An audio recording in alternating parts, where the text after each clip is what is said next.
Chapter 18. A Desperate Appeal. Rook, Nakia, and Stacy stood together, their expressions filled with purpose and resolve. The sight of the Drixarians' fear of the unknown attackers had ignited a sense of purpose within them, one that burned brighter than ever before. As they contemplated their impending encounter with these new, enigmatic beings, they were acutely aware of the peril that lay ahead and understood the gravity of the situation. Facing these unknown adversaries could very well spell the end of their lives, and the odds were stacked against them.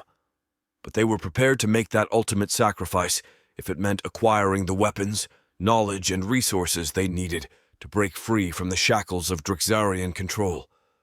For Rook, Nakia, and Stacy, the prospect of sacrificing themselves for even the slightest chance of inflicting damage on their oppressive captors was a choice they willingly embraced.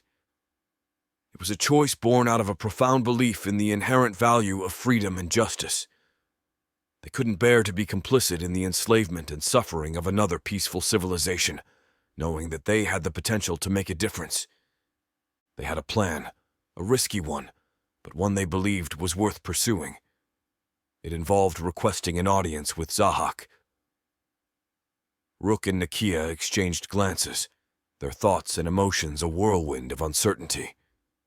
They had embarked on a daring plan, one that defied the norms of conscript existence. Requesting an audience with Zahak was a risk that no conscript had ever taken before, let alone two who had already been in front of Zahak and survived, like Rook and Nakia. They had sent their request through the proper channels, and to their surprise, it was granted. Then it occurred to them that their decision was nothing more than a flip of a coin, whether they would be heard or eaten. As they were escorted into the presence of Zahak, they couldn't help but feel mostly a sense of anticipation backed by trepidation.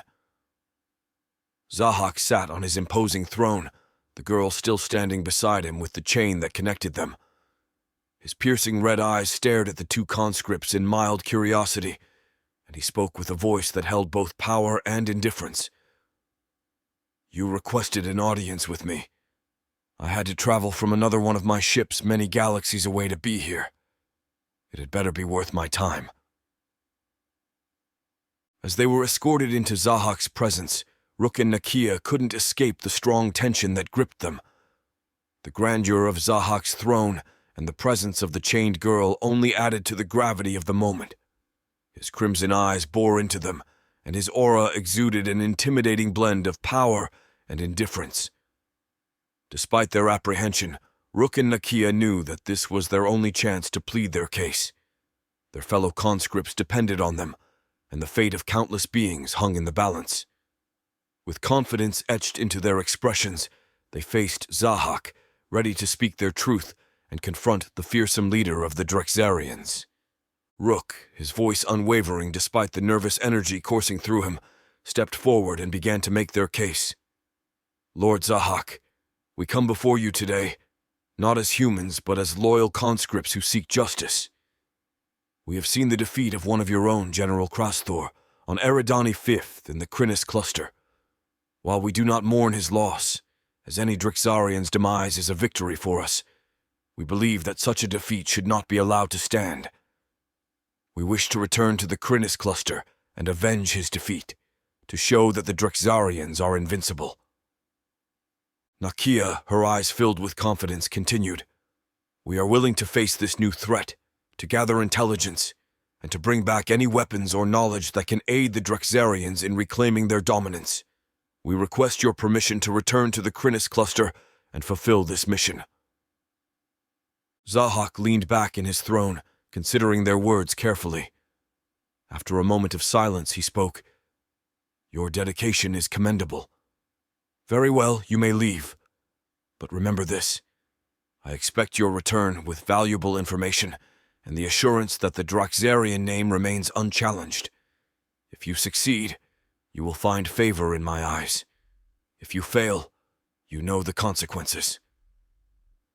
Zahak's two snake-like appendages snapped at the two with their teeth just inches from their noses. Rook and Nakia, standing in the daunting presence of Zahak, felt an undercurrent of nervous energy coursing through them. Despite the gravity of their situation, they dared not flinch, maintaining an unwavering gaze as they nodded in feigned gratitude to the serpent-like figure before them. The approval of their plan, masked as loyalty to Zahak and the Drixarians, was a significant victory, albeit one fraught with danger and uncertainty.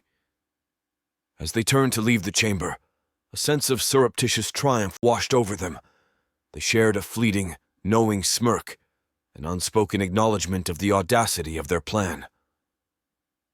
For the first time since their conscription, there was a tangible sense of hope, a glimmer of possibility in pushing back against their oppressors.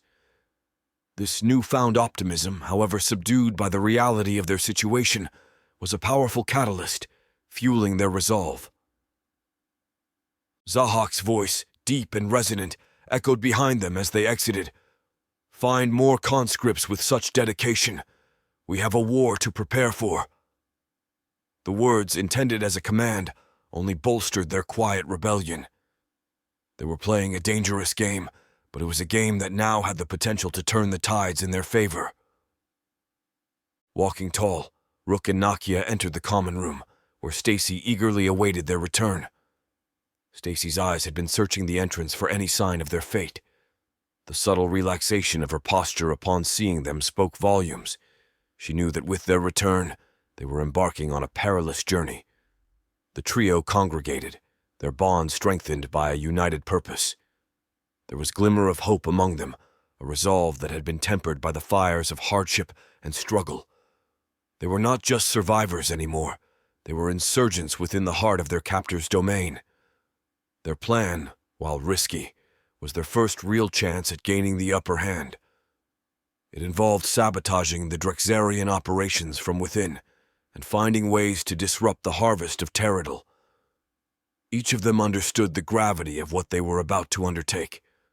Failure meant certain death, but success could mean the first real step towards freedom, not just for themselves, but for all the human conscripts. The Krynnis cluster, their next destination, loomed in their minds as a place of danger and hope. They knew little of what awaited them there, but they were prepared to face whatever challenges it presented. The oppressive regime of the Drixarians had been unchallenged for too long, and now, for the first time, there was a crack in their seemingly impenetrable armor. As they discussed their strategy, the common room around them buzzed with the usual activity of conscripts going about their routines, oblivious to the nascent rebellion brewing among them. Rook, Nakia, and Stacy, once ordinary humans from Earth, now stood in defiance of galaxies marred by war and subjugation. They were ready to take the fight to the Drixarians, to strike at the heart of their operation, and to kindle the flames of rebellion in the cold expanse of space. The Krynnis cluster would not just be another battlefield, it would be the ground where the seeds of their revolt would begin to sprout.